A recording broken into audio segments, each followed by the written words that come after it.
So Barry Fitzgerald came to see Sean O'Casey in Tiffin after nearly 30 years. It's a grand thing to see you again, Barry, after such a long, long absence.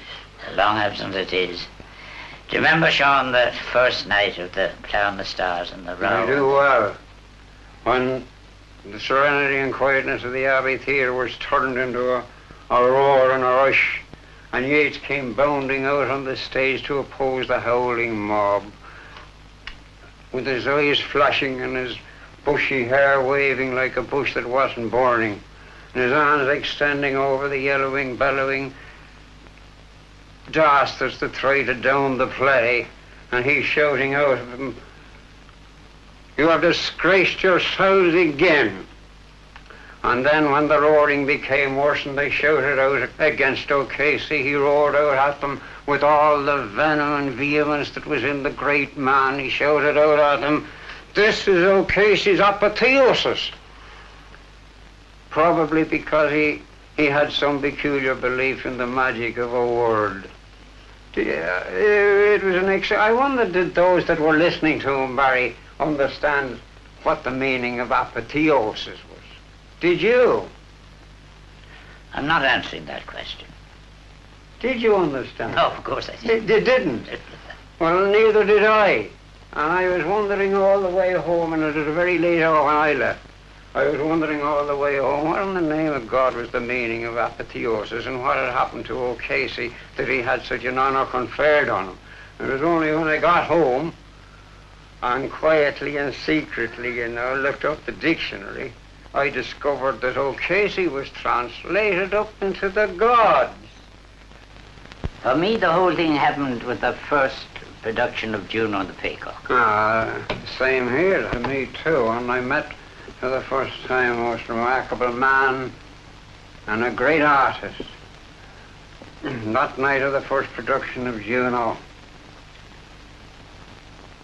when I listened and heard your voice singing behind the wings, sweet spirit, hear my prayer, hear my prayer. I knew, Barry, there was going to be given a glorious performance that would add lustre, not maybe to a great play, but a fine one. Sinclair and the rest of them, and the ones that took part with you that particular night in Juno and the Peacock, were good and some of them splendid. But you had that peculiar poetical touch in you that was denied to so many. Sally Allgood had it too, and so had Molly O'Neill, and three great artists. I often since cursed the theatre that drove such an artist as you were out to seek a living in another medium. For you, Barry, in my opinion, and it's no little opinion either, you, Barry, were the greatest comedian that ever trod the English stage. Thank you very much, Sean. And now, Barry, we've talked a lot, and I think it's nearly time we took a little rest and heralded the rest with a drink. But before we do that, I'd love you to give a little tinkle to that song that you used to sing in the center of the first act of the play. When the robins nest again. When the robins nest again, and the flowers are in bloom, when the springtime sunny smiles seem to banish all sorrow and gloom, then my bonny blue-eyed lad, if your heart be true till then, as promised he will come back to me when the robins nest again. A theatre is not a physical body. It's an idea in a man's mind. Anything good in your mind, Sean? I don't know anything about playwriting, modern, past, or playwriting that's to be done in the future.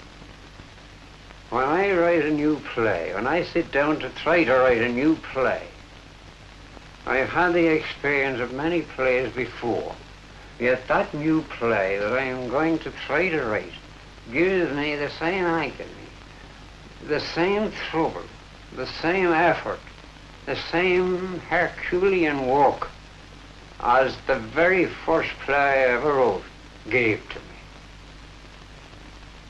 And I don't think there's a single person in the world can give you. He can tell you what his opinion may be about this playwriting and that playwriting and the other playwriting, but he doesn't really know anything about it.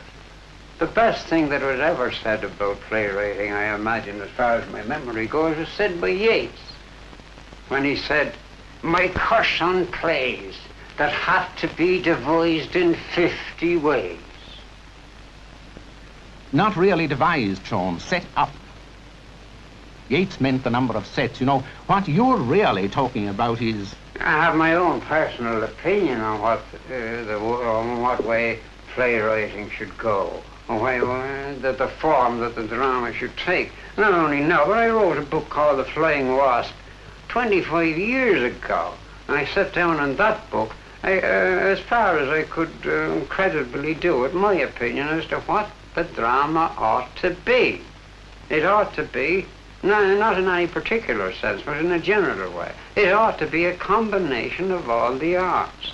There ought to be music in it, and ballet in it, and of course dialogue in it, good dialogue in it, architecture in the form of the way in which the scene is constructed, scenic design, that's painting, every conceivable art that a human being knows should be crafted and intermingled and woven together in the drama. I tried to do that ever since I dropped off writing what was called realism, though honest to God, I don't know, and never did know, and never will know what exactly realism means, or any of the other forms to which names were given, such as expressionism, impressionism, realism, all that sort of thing.